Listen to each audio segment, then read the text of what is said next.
Aloha everyone and welcome back to SciTime. Today we're breaking down the essential NPC information you need to know for the Orion Sphere Arena. We'll be looking at their services, their costs, and how to best utilize them for your character benefits. So let's get started. Purchasing items from Owafa, who is your go-to for all magic items. Owafa offers two methods for purchasing magic items: pulling items from chests and special order items. Purchasing from chests. Owafa has two chests which players may choose to pull from. The Acacia Wood with Iron Filigree chest contains common magic items at a cost of 250 gold per attempt. The Birchwood with Silver Filigree chest contains uncommon magic items, and each attempt to pull from that one costs 500 gold. Players may pull as many items from either of these chests as they can afford. Special ordering items. If a player is looking for a specific magic item, they can request that Owafa search for the item with them. Owafa charges 1,500 gold to conduct a search. The player then makes an investigation check with a +2 bonus from Owafa. If the check is successful, then the character may purchase the item. If the check is unsuccessful, then you can always just try again. Characters can also special order items of rare quality or higher. The process begins by paying 500 gold and spending a work week with Owafa.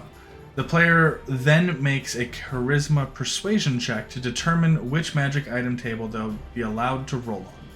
This check has a bonus of +10. The player can increase this bonus in two ways. You can spend additional work weeks with Owafa.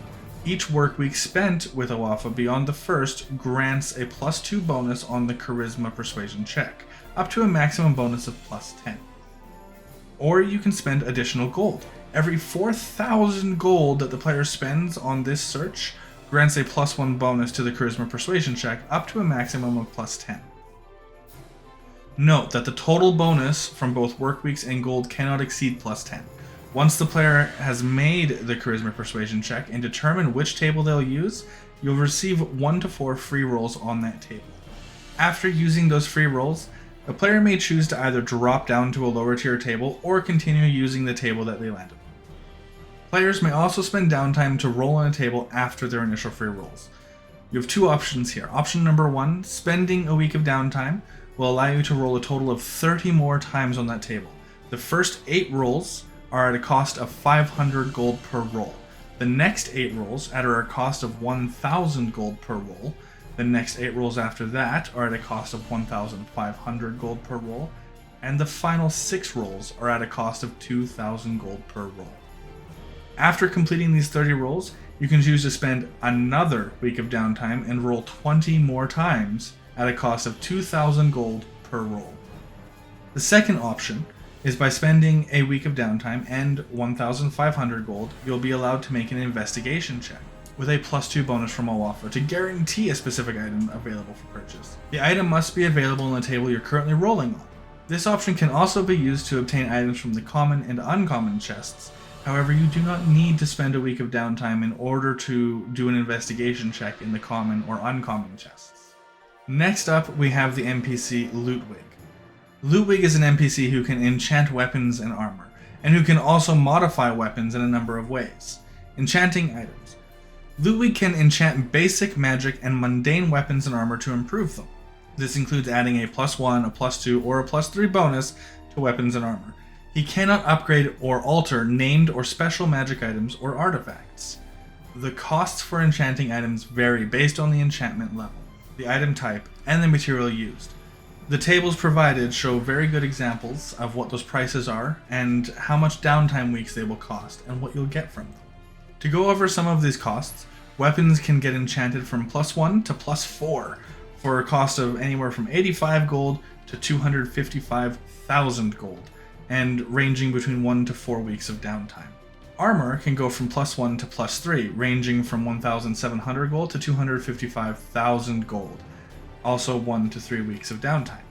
Shields can go from +1 to +4 as well, starting at 85 gold all the way up to 255,000 gold as well, 1 to 4 weeks of downtime.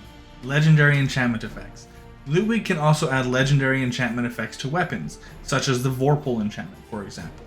Adding a legendary enchantment effect costs between 50,000 and 500,000 and takes 6 weeks of downtime. When a legendary enchantment is put onto a weapon, it will also now require attunement. Weapon damage type alterations. Ludwig can also alter the damage type of weapons by adding or replacing damage types. Adding a damage type, so adding a secondary elemental damage type costs 500 gold. Adding a tertiary elemental damage type costs 2,000 gold. Replacing a damage type for the secondary damage is 1,000 gold. And replacing existing tertiary damage costs 4,000 gold. Adding damage dice. You can add damage dice to both the primary damage type and the elemental damage types of the weapon. The initial costs for doing so are detailed in the tables as well. To give you some brief examples, you can change your primary damage die from 1d4 to 2d4 for between 1 and 600 gold and a week of downtime. Or you can upgrade it from 2d4 to 1d6 for 600 to 3,600 gold and a week of downtime. These options also can go all the way up to 2d12, ranging from 10,000 to 60,000 gold in 4 weeks of downtime. You can also alter the secondary and tertiary elemental damage, up to a d12 of damage as well, which range anywhere from 1 week to 10 weeks of downtime for the secondary elemental, and 2 weeks to 20 weeks of downtime for the tertiary elemental damage die. And these can get up to a d12 in damage for each of them. Ludwig also has access to special materials that can be used to craft or modify weapons and armor. The cost of these materials and their effects are as follows. Adamantine is one of the hardest substances in existence. Weapons and ammunition made from or coated with adamantine are unusually effective at breaking objects. Whenever an adamantine weapon or piece of ammunition hits an object, the hit is a critical hit. Adamantine armor prevents the wearer from being critically hit. The adamantine version of a suit of armor, or melee weapon, or 10 pieces of ammunition costs 500 gold more than the normal version does. Silvered. Silvering a weapon or 10 pieces of ammunition costs 100 gold. Silver is effective against certain creatures such as werewolves, and will work to bypass any resistances to damage that require silver to bypass. Mithril. It is a light, flexible material. Mithril armor does not impose disadvantage on dexterity stealth checks, and it does not have a strength requirement, even if the non-mithril version of that armor does. Additionally, a mithril chain shirt or breastplate can be worn under normal clothing. A mithril weapon weighs half as much as the same item made from other materials. Mithril is too light to be used for heavy weapons. Weapons that are not heavy become light when made of mithril, and weapons that are already light gain the finesse property. Two-handed weapons become versatile when they're made from mithril. Mithril ammunition is unfortunately too light to be effective. The mithril version of a suit of armor or weapon costs 200 gold more than the normal version. And finally, cold iron. Cold iron is mined deep underground, and it is known for its effectiveness against fey creatures. It's forged at lower temperatures than other metals in order to preserve its delicate properties. Cold items weigh 1.5 times as much as the same item made from steel. Medium armor made from cold iron imposes a -1 penalty to the dexterity modifier for calculating armor class. And heavy armor made from cold iron has a strength requirement 2 points higher than normal. However, cold iron armor grants a +2 bonus to armor class against attacks from fey creatures. Items without metal parts cannot be made from cold iron. For example, an arrow could be made of cold iron, but a quarterstaff could not. Cold iron weapons lose the light and finesse properties. They also grant a +2 bonus to hit against fey creatures. Additionally, if the creature wielding the weapon has a strength score of 15 or higher, and the weapon does bludgeoning damage, a +1 bonus is added to the damage roll. The cold iron version of a suit of armor or weapon costs twice as much as the normal version. Next up, we have Krona. Krona specializes in the management and manipulation of downtime shards. These shards represent periods of downtime that characters can use to pursue different activities within the Orion Sphere Arena. Krona offers the following services. Buying an additional shard upgrade. Players can purchase additional shard upgrades from Krona for 10,000 gold per upgrade. Each upgrade will increase the shard storage capacity by 10. Replacing a shard. If you happen to lose your shard for whatever reason, you can purchase a new shard from Krona for 10,000 gold. You can only ever have one shard at any given point in time, so if you replace your existing shard with a new one, your other one will shatter. Hopefully it is not an upgraded version. Buying time. Krona offers the option to directly purchase a week of downtime for 40,000 gold. This can be useful for players who need additional downtime for important activities or are short on downtime in general. Selling time. You can sell 1 week of your downtime to Chrono for 10,000 gold. This provides a way for you to gain extra gold if you have an excess of downtime, but not an excess of gold. Chrono's services provide players with a valuable means of managing their downtime. They can acquire additional downtime or exchange it for gold, allowing them to tailor their downtime activities to their preferences and goals. Next up we have Toax. Toax is a paladin of the goddess Cheetess. He's a devout worshipper and manages all betting within the arena. He only accepts bets in arena currency. Betting on matches. You can bet on arena matches through Toax. The maximum bet allowed increases as you level up. Players level 1 to 4 can bet 10,000 gold maximum per bet. Characters level 5 to 9 can bet 15,000 gold maximum. Characters level 10 to 14 can bet up to 20,000 gold. Characters level 15 to 19 can bet up to 30,000 gold. And any character that has reached level 20 can bet 45,000 gold on their bets. Players can bet on several variables and outcomes. General bets include things like individual player success. Betting on a party member excluding yourself to succeed pays out 3 times whatever the stake that you put up was. Betting on party's success is betting on the whole party to succeed, which pays out 4 times the stake that you put up. Then you have called bets.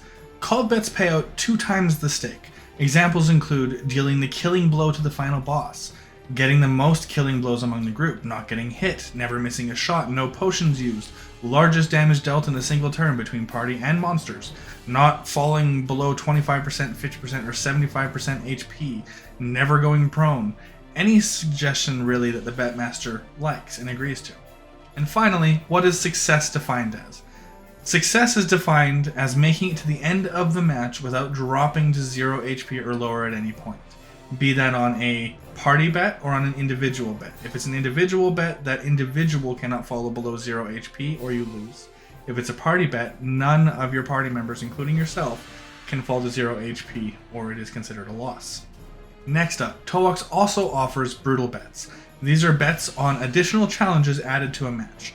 The rewards for winning a brutal bet are randomly determined, as are the brutal bets themselves. Brutal bet possibilities include things like Faint Vitality, Bait and Switch, What Goes Up Must Come Down, Metagamer, Chaotic Pandemic, and Peon Uprising. Faint Vitality means that all players will receive half healing. Bait and Switch, the arena is switched to a different arena than planned and all boons and downgrades are re-rolled. What Goes Up Must Come Down means that players will fall prone at the end of their turns, regardless of fly speed, hover speed, or mount. Metagamer means that enemies will have knowledge of the player character's items and spells and abilities, and they will fight more optimally against the characters. Chaotic Pandemic. At the start of each of the player's turns, a character must make a wisdom saving throw. The DC is equal to your highest attribute as a spell save DC, or suffer a random debuff until the start of your next turn. Peon Uprising. The lowest CR monsters in a match are upgraded and they receive an additional unknown boon. Brutal Bet Rewards. Bonus experience, bet padding insurance, extra regeneration, more money jackpot, magic item chance, or extra downtime weeks. The bonus experience can be one of 3 variations. You can gain 25% extra experience, 50% extra experience, or 100% extra experience. Bet padding insurance. This one means that Lilith in the arena will restore half HP to one player that would be brought to 0 by an attack, spell, or ability once during the arena session. Extra regeneration. Characters regenerate a D5 plus proficiency bonus at the start of their turns, unless they were damaged by fire or acid before the start of their turn. More money jackpot, much like the more experience, has variations of 25%, 50%, and 100% extra money at the end of the session. Magic item chance is kind of unique. Players are awarded a ticket for a magic item search with a Wafa. The ticket covers the time and gold cost for one search at a plus 20 bonus from a Wafa. This includes a free charisma persuasion check to determine which table is searched on and how many rolls are made on. Extra downtime weeks. 2 weeks of downtime are added to your downtime shard for free. And lastly, we have Gestalt. Gestalt offers a range of services related to enhancing mundane items with magical properties. These enhancements can be applied to weapons, armor, and shields, and arcane foci. Enhanced items. So enhanced arcane focus. Prerequisite is a rod, a staff, or a wand, which requires attunement. Effect. This enhancement grants a +1 or +2 bonus to spell attack rolls and allows the creature to ignore half cover when making a spell attack. The cost of this one is between 85 and 500 gold for the +1 variety, and between 850 and 8,500 gold for the +2 variety. Enhanced defense, which the prerequisite for is a suit of armor or a shield. This enhancement grants a +1 or 2 bonus to the armor class while wearing the armor or wielding the shield. The +1 variety is between 850 and 8,500 gold, and the +2 variety is between 8,500 and 21,250 gold. The enhanced weapon prerequisite is just a simple or martial weapon. The enhancement grants a +1 or a +2 bonus to attack and damage rolls made with the weapon. The +1 variation of this costs between 85 and 510 gold. The +2 version of this is between 850 and 8,500. Gestalt also has access to other artificer enhancements, like Mind Sharpener, which the prerequisite for is a suit of armor or robes. The effect enhancement allows the item to send a jolt to the wearer to refocus the mind. It has 4 charges. When the wearer fails a Constitution saving throw to maintain concentration on a spell, they can then use their reaction to expend 1 charge to then just succeed. It costs between 850 and 8,500 gold in order to apply that to a suit of armor or robes. Next up is Repeating Shot. The prerequisite for this is a simple or martial weapon with the ammunition property, which also will require attunement. This will grant a +1 bonus to attack and damage rolls when used to make a ranged attack and ignores the loading property. If the weapon lacks ammunition, it creates its own magical ammunition during the duration of this enhancement, which will vanish, of course, after hitting or missing the target. The cost of this one is 850 to 8,500 gold. The next one's Repulsion Shield. The prerequisite is just having a shield and now requires attunement. This grants a +1 bonus to the armor class when wielding the shield. The shield has 4 charges, and after being hit by a melee attack, you can use your reaction to expend 1 charge to push the attacker up to 15 feet away. This one costs between 1,700 gold and 17,000 gold. The next option is Returning Weapon. The prerequisite for this is a simple or martial weapon with the thrown property. This enhancement grants a +1 bonus to attack and damage rolls, and the weapon will return to the wielder's hand immediately after being used for a ranged attack. This enhancement costs between 850 and 8,500 gold. Next up is Radiant Weapon. This is for a simple or martial weapon, and then will now require attunement. This enhancement grants a +1 bonus to attack and damage rolls. The wielder can use a bonus action to emit bright light in a 30-foot radius and dim light for an additional 30 feet. The light can be extinguished as a bonus action. The weapon has 4 charges, and as a reaction to being hit by an attack, the wielder can expend 1 charge to blind the attacker until the end of their next turn, unless the attacker succeeds on a Constitution saving throw. This one costs between 1,700 gold and 17,000 gold. Next up, we have Resistant Armor. This requires a suit of armor, which will then require attunement. The enhancement grants resistance to 1 type of damage chosen when infusing the item: acid, cold, fire, force, lightning, necrotic, poison, psychic, radiant, or thunder, which costs between 1,700 gold and 17,000 gold. Next up, we have Armor of Magical Strength, which requires a suit of armor, which will then require attunement. This armor has 6 charges, and the wearer can expend the armor's charge in the following ways. You can add a bonus equal to your intelligence modifier to a strength check or saving throw for 1 charge, or you can avoid being knocked prone by using your reaction and spending 1 charge. This costs between 850 and 8,500 gold. And lastly, we have the Helm of Awareness, which requires a helmet, which will require attunement after. This enhancement grants advantage on initiative rolls and prevents the wearer from being surprised unless incapacitated. This enhancement costs between 1,200 gold and 12,000 gold. And that wraps up our guide on the key NPCs in the Orion Sphere Arena. Be sure to visit them, utilize their services, and enhance your characters to their fullest potential. Don't forget to like and subscribe for more D&D content, and let me know in the comments if you have any questions about these NPCs. And as always, stay shiny.